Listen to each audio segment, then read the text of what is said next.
अयोध्या राम मंदिर और वाराणसी के ज्ञानवापी मामले के बाद अब ऐसे ही एक और केस में हिंदू पक्ष को बहुत बड़ी कामयाबी मिली है।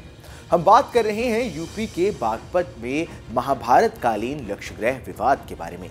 इस केस में लगभग 53 साल बाद हिंदुओं के पक्ष में फैसला आया है। सुनवाई के बाद न्यायाधीश ने मुस्लिम पक्ष के उस दावे को खारिज कर दिया जिसमें लक्षगृह की 100 बीघा जमीन को शेख बदरुद्दीन की मजार और कब्रिस्तान बताया गया था।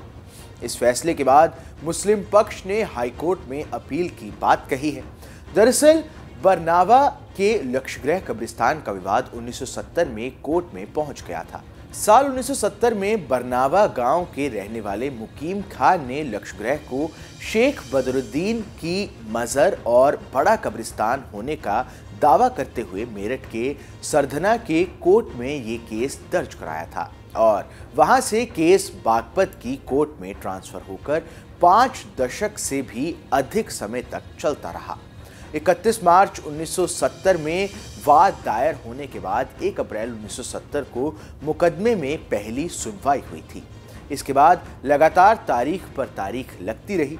फिर साल 1997 में मुकदमा मेरठ के न्यायालय से बागपत न्यायालय ट्रांसफर हो गया, जिसके बाद मुस्लिम पक्ष की ओर से एडवोकेट शाहिद अली और हिंदू पक्ष की ओर से एडवोकेट रणबीर सिंह तोमर ने मुकदमे की पैरवी शुरू की।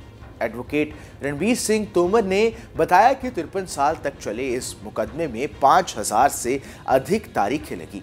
बागपत कोर्ट में ही करीब 2000 तारीखें लगी। इन तारीखों के दौरान दोनों पक्षों के 10 से अधिक वकीलों की मौत भी हो गई। वहीं अगस्त 2023 के बाद से तो मुकदमे में लगातार तारीख पर तारीख लग रही थी। उन्होंने बताया कि 5000 से अधिक तारीख लगने के बाद सोमवार को न्यायाधीश ने मुकदमे का फैसला सुनाया। कोर्ट के फैसले के बाद दोनों पक्षों की प्रतिक्रिया भी सामने आई है। जहां एक और हिंदू पक्ष के वकील विजयपाल कश्यप ने कहा कि लक्षगृह हिंदू समाज की आस्था से जुड़ा धार्मिक स्थल है। महाभारत काल से लक्षगृह का नाता है। फैसला हिंदू समाज की बड़ी जीत है। वहीं मुस्लिम पक्ष के वकील इरशाद उर्फ मुन्ना ने कहा कि 53 वर्षों के बाद कोर्ट ने जो फैसला दिया है उससे हम संतुष्ट नहीं हैं। मुस्लिम पक्ष के पास सारे सबूत मौजूद हैं। जल्द ही इस फैसले के खिलाफ अपील की जाएगी। कोर्ट ने कहा विवादित जमीन पर लक्षगृह ही है। इस फैसले पर हिंदू पक्ष ने कहा कि लक्षगृह का वर्णन महाभारत में आता है। ये महल पांडवों को जिंदा जलाने के लिए बनवाया गया था। आइए अब आपको इस केस की टाइमलाइन के बारे में बताते हैं। 1970 को पहली बार मेरठ के सिविल कोर्ट में वाद दायर कराया गया था। 1971 में हिंदू पक्ष को नोटिस जारी होने के बाद साक्ष्य जमा कराने की प्रक्रिया शुरू हुई। 1972 में दोनों पक्षों ने अपने अपने मालिकाना हक को लेकर दस्तावेज जमा कराने शुरू किए। इसके बाद 1976 में कोर्ट में दोनों पक्षों की गवाही का सिलसिला शुरू हुआ था।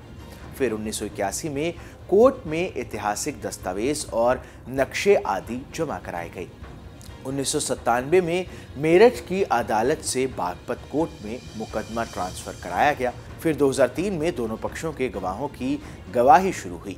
2015 में गवाही और साक्ष्य जमा कराने के बाद दोनों पक्षों की दलीलें शुरू हुई और फिर 2023 में अंतिम सुनवाई के बाद फैसले की तारीखें लगनी शुरू हो गई और 53 साल बाद 2024 में एक लंबी सुनवाई के बाद कोर्ट ने फैसला सुनाया। इस खबर में बस इतना ही।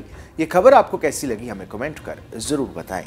देश दुनिया की तमाम बड़ी खबरों के लिए देखते रहिए न्यूज़ नेशन का डिजिटल प्लेटफॉर्म।